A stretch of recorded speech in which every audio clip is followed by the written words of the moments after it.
Hey everyone, welcome back. In this video, I'll be showing you guys how to fix Viber login not working. If you're unable to log in into Viber, do not worry, this can be fixed easily. First, check your internet connection because login requires a stable network. Next, make sure you're entering the correct phone number with the correct country code. Now, wait for the verification code and enter it correctly.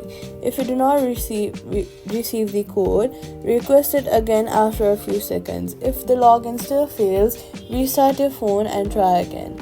Then head over to your App Store or your Play Store, then search for Viber and make sure that the app is updated to the latest version.